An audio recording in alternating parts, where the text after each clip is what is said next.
Friend नमस्कार, मैं स्मिता आप सभी का हार्दिक स्वागत करती हूँ हिमालयन हिंदी एकेडमी में। यहाँ पे हम यूजीसी नेट एग्ज़ाम की प्रिपरेशन कर रहे हैं और आज मैं आप सभी के लिए यूजीसी नेट राजनीतिक विज्ञान पॉलिटिकल साइंस का क्वेश्चन पेपर लेकर आई हूँ, जिसमें हम 50 क्वेश्चन सॉल्व करने वाले हैं। जो नए विद्यार्थी हैं, जिनको कोई आइडिया नहीं है, उनको यहाँ से आइडिया मिलेगा कि वो कैसे तैयारी करें। और यदि आपने इस क्लास को पूरा देख लिया तो 100% आप अपने एग्ज़ाम को क्वालिफाई कर सकते हैं। ठीक है, तो चलिए स्टार्ट करते हैं आज की क्लास। लेकिन आपको बता दूं, मैं यहाँ पे स्पेशल आप सभी को यूजीसी नेट पेपर फर्स्ट की तैयारी कराती हूँ और इस समय हमारी रात्रि 9 बजे क्लास हो रही है last 10 year PYMCQs unit wise. साथ ही हमारा फ्री टेलीग्राम चैनल है, ये PDF आपको टेलीग्राम पे मिल जाएगी।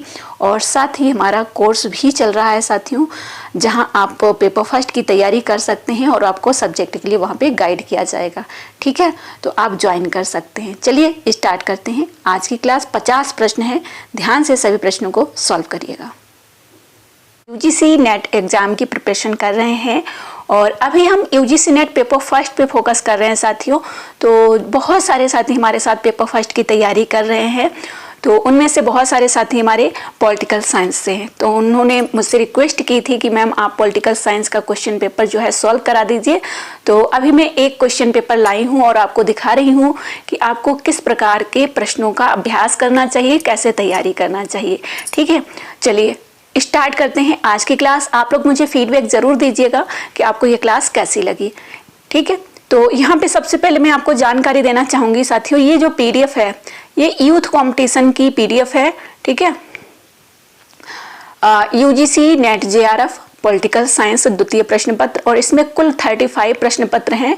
और ये जो है आपको हमारे टेलीग्राम पर बिल्कुल फ्री में उपलब्ध हो जाएगी। तो आप जाइए हिमालयन हिंदी एकेडमी डाउनलोड करिए और वहाँ पे जुड़ जाइए, ये PDF आपको मिल जाएगी। और साथियों, यदि आपने इस PDF को अच्छे से कवर कर लिया तो नेट आपका कोई नहीं रोक पाएगा। और पेपर फर्स्ट मेरी जिम्मेदारी है, पेपर फर्स्ट मैं आपको पढ़ा रही हूँ फ्री क्लासेस के माध्यम से। कोर्स में जैसे भी आपको करना है आप कर सकते हैं। ठीक है, तो अभी हम सॉल्व करेंगे इस क्वेश्चन को,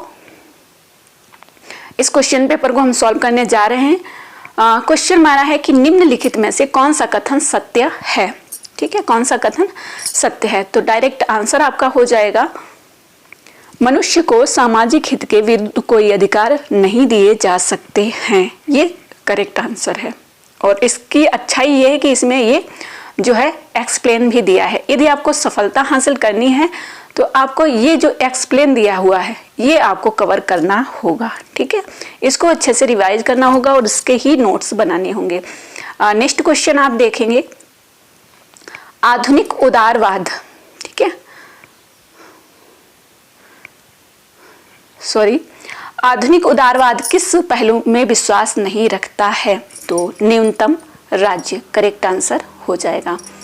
और सभी का इसमें सबसे बड़ी खासियत यही है साथियों की एक्सप्लेन दिया है और यहाँ से आप अपनी बेहतर तैयारी कर सकते हैं। ठीक है, कहीं भटकने की ज़रूरत नहीं है। यदि आपका सब्जेक्ट पॉलिटिकल साइंस है साथियों, में 100% नहीं 200% कह सकती हूँ कि आप जो है इस PDF को अच्छे से पढ़ लिया, यदि आपने इससे नोट्स बना लिए, इससे अपना रिवीजन कर लिया तो आप नेट क्वालिफाई कर जाएंगे। इसमें कोई भी दो राय नहीं है। ठीक है, चलिए नेक्स्ट क्वेश्चन है, हम एक प्रकार से इतिहास के अंश के साक्षी रहे हैं, यानी मानव जाति के वैचारिक विकास का अंतिम बिंदु और मानव शासन के अंतिम रूप में पश्चिमी उदार लोकतंत्र का सार्वभौमिकरण, यह किसका विचार है। तो करेक्ट आंसर हो जाएगा फ्रांसिस फुकुयामा। और मैं कहूँगी आपको कहीं भी पेड कोर्स खरीदने की ज़रूरत नहीं है। यदि आपका सब्जेक्ट पॉलिटिकल साइंस है, आप इस PDF को ज़रूर डाउनलोड करें और इसको अच्छे से पढ़ें, चाहे आप इसका प्रिंट निकलवा लें या इसकी बुक खरीद लें, ये आपको सफलता दिलाएगी। प्रश्न नंबर 4 है, प्रारंभिक उदारवाद को CV मैकफर्सन किस प्रकार अभिलक्षित किया। ए ऑप्शन स्वतः उदारवाद।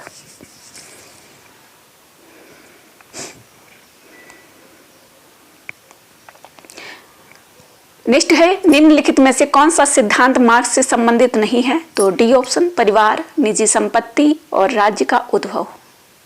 साथियों, मैं आपको सब्जेक्ट नहीं पढ़ा सकती हूँ क्योंकि मैं पेपर फर्स्ट पढ़ा रही हूँ और उसके साथ में मैं हिंदी पर जो है ज़्यादा फोकस कर रही हूँ क्योंकि मेरा सब्जेक्ट हिंदी साहित्य है।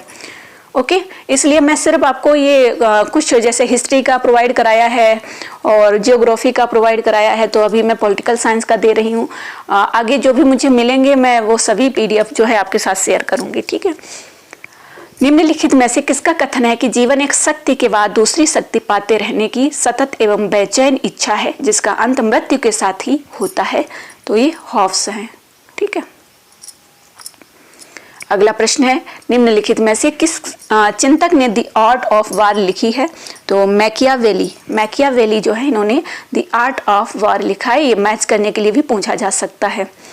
ओके, नेक्स्ट है, क्रांतिकारी हिंसा न केवल भेदक होती है बल्कि उपनिवेशी प्रजा को स्वयं के पुनर्निर्माण का अवसर भी प्रदान करता है। फ्रंटन फैनन। साथियों, मैं पेपर फर्स्ट में आप सभी को मैथ, डीआई सब कुछ कवर करा रही हूँ, ठीक है। तो आप लोग जो है उन क्लासेस को देखते रहिए और रात्रि 9 बजे हमारी लाइव क्लास होती है। रात्रि 9 बजे मैं लास्ट 10 ईयर PYMCQs करा रही हूँ unit wise UGC net paper first की, तो आप उसको भी ज्वाइन कर सकते हैं। निम्नलिखित में से कौन पंडित दीनदयाल उपाध्याय के राजनीतिक दर्शन का भाग नहीं है? तो आपका सही जवाब हो जाएगा ए ऑप्शन, अणु के रूप में मनुष्य का विचार करना। और संभव हुआ तो ये पीडीएफ में आप सभी को अपने ऐप पर मेरा जो ऐप आ रहा है हिमालयन हिंदी एकेडमी का, तो उस पर भी उपलब्ध करा दूंगी। पीडीएफ सभी सब्जेक्ट की कोशिश करूंगी कि फ्री मैं आपको उपलब्ध करा दूं। भारत में ब्रिटिश नौकरशाही के कानून में अपील करने से या गला फाड़ने से हमें कुछ नहीं मिलेगा, यह किसने कहा है? तो डी, बाल गंगाधर तिलक।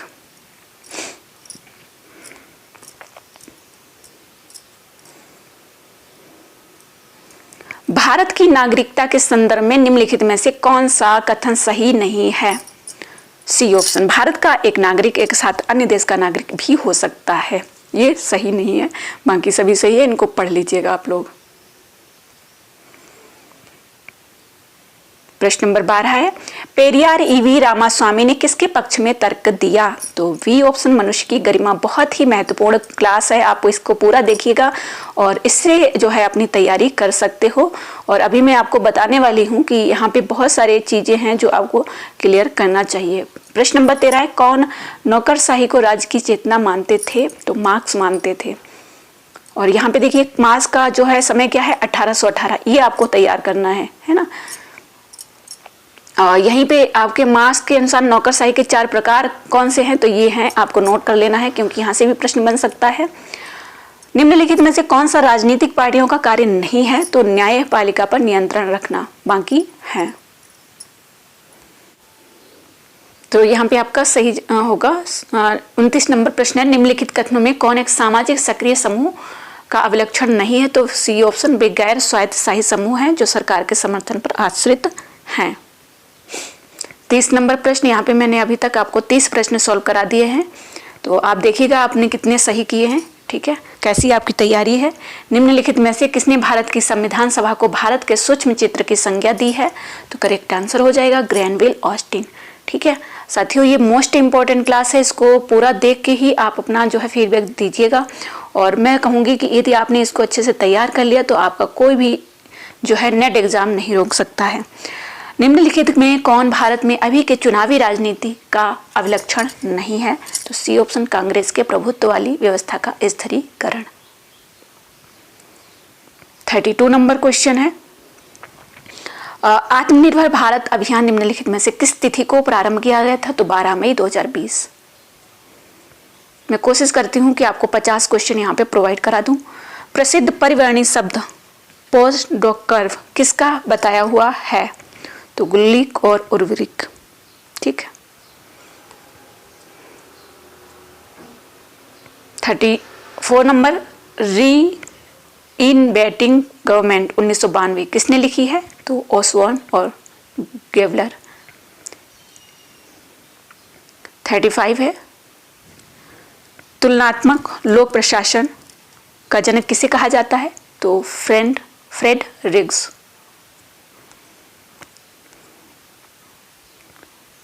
मानव संबंध सिद्धांत के बारे में निम्नलिखित कथनों में कौन सा सही नहीं है? तो चलिए देखते हैं कौन सा सही नहीं है आपका। यहाँ पे आप देखेंगे, अनौपचारिक तत्व समग्र संगठनात्मक उत्पादन में महत्वपूर्ण भूमिका का निर्वाह नहीं करते हैं। 37 नंबर प्रश्न है, 1989 में विश्व बैंक ने निम्नलिखित में से किस राष्ट्र के संदर्भ में शासन की संकल्पना की थी? तो सब सहारन अफ्रीका। किसने कहा है कि लोक प्रशासन राजनीतिक रूप से निर्धारित लक्ष्यों की निष्पत्ति है? तो वुडरो विल्सन। अभी तक आप यहाँ पे 38 क्वेश्चन देख चुके हैं। बजट एक दस्तावेज है जिसमें सार्वजनिक राजस्व और व्यय की प्रारंभिक स्वीकृत योजना होती है। परिभाषा किसने दी है? रेनो स्टॉर्म। तो साथियों यहाँ पे आप देख सकते हैं कि आपको सभी प्रकार के प्रश्न मिल रहे हैं, करंट के भी मिल रहे हैं, आपको पार्लियामेंट के भी क्वेश्चन देखने को मिल गए हैं, संविधान के भी प्रश्न देखने को मिल गए हैं। तो आप देख सकते हो कि पॉलिटिकल साइंस में आपको सभी कुछ पढ़ना है, ठीक है, सभी अनुच्छेद पढ़ने हैं, ठीक है। तो इस चीज को ध्यान से आप तैयार करेंगे। 40 नंबर प्रश्न है, शिकागो विचारधारा के अर्थशास्त्रियों में सर्वाधिक प्रमुख कौन है? तो Milton Friedman, correct answer. 41 number प्रश्न है कि निम्नलिखित में कौन सकारात्मक स्वतंत्रता का समर्थक नहीं है? तो करेक्ट आंसर यहाँ क्या होगा? चलिए देख लेते हैं। यहाँ पे जो है आपका ये, इसको आप पढ़ेंगे, ठीक है, इसको पढ़ेंगे, ये जो इसका दिया है डिटेल, इसको पढ़ेंगे तब आपको समझ में आएगा। फिर 42 नंबर प्रश्न है आपका कि अनुदारवाद के मूल विश्वास हैं? तो ए और बी, ए परंपरा और पद सोपानकी और सत्ता, करेक्ट आंसर हो जाएगा। फिर आप 43 नंबर प्रश्न देखेंगे, निम्नलिखित में से किस पहलू का बचाव जे.एस. मिल द्वारा किया गया है? तो करेक्ट आंसर आपका क्या हो जाएगा? ए ऑप्शन, ए और सी, महिलाओं के अधिकार, और सी ऑप्शन विवाहित महिला संपत्ति विधेयक, ठीक है, जे.एस. मिल द्वारा किया गया। तो यहाँ पे आपका A option is right answer हो जाएगा। नेक्स्ट आप देखेंगे क्वेश्चन 44 नंबर, हीगल के संबंध में निम्नलिखित में से कौन सा कथन सही है? तो ए और बी, राज्य पृथ्वी पर ईश्वर का अग्रसर होना, और बी हीगल महिलाओं को कमतर मानते थे, उनका मानना था कि महिलाओं की तार्किक क्षमता कम होती है। –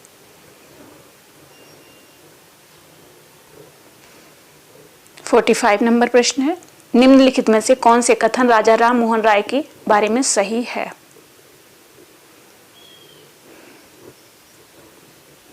तो यहाँ सी, ए, बी, डी, करेक्ट आंसर होगा ए, मतलब वे उपनिषदों से प्रभावित थे, और बी वे युक्तिवादी थे और एकेश्वरवाद के समर्थक थे, सी वे नास्तिक थे, नहीं, डी वे ईसाईवाद द्वारा समर्थित त्रयात्मक ईश्वरवाद के सिद्धांत के आलोचक थे, नास्तिक नहीं थे। सॉरी। 46 नंबर क्वेश्चन है, बाल गंगाधर तिलक के बारे में, निम्नलिखित में से कौन से कथन बाल गंगाधर तिलक के संबंध में सही हैं? तो करेक्ट आंसर आपका हो जाएगा A option, A, B, C, D, सभी सही है, इनको आप नोट कर लीजिएगा, ठीक है। कि उन्होंने भाषाई आधारित राज्य निर्माण की कल्पना की, वे अस्थिर राष्ट्रवादी और यथार्थवादी दोनों थे, उन्होंने सामाजिक सुधार पर राजनीतिक स्वतंत्रता को वरीयता दी, और तिलक के लिए राजनीतिक स्वतंत्रता और अधिकारों को प्रत्यक्ष कार्रवाई और दबाव से प्राप्त किया जा सकता है। 47 नंबर श्री अरविंदो से संबंधित है। देखिए जो राजा राम मोहन राय हैं, तिलक जी हैं, उनके बारे में हमने पढ़ा, वहां से भी प्रश्न बन सकते हैं। श्री अरविंदो राष्ट्रवाद को किस रूप में मानते हैं? तो ए बी सी, आध्यात्मिक राष्ट्रवाद और राष्ट्रवाद की पाश्चात्य जनधारणा से भिन्न, अव्ययी के रूप में राष्ट्र, धार्मिक लालसा और नैतिक दृष्टिकोण के रूप में राष्ट्रवाद। 48 नंबर प्रश्न है, निम्न में से तुलनात्मक पद्धति के लिए पूर्व शर्तें हैं? तो करेक्ट आंसर होगा ए बी सी, डी नहीं आएगा, ठीक है, डी नहीं आएगा। इकाई के चयन में एक कारक के रूप में तुलनात्मक खाका, खोज के केंद्र के रूप में तुलनीय अवधारणात्मक मसला, खोज के केंद्र की परिभाषा, ये करेक्ट आंसर हो जाएंगे।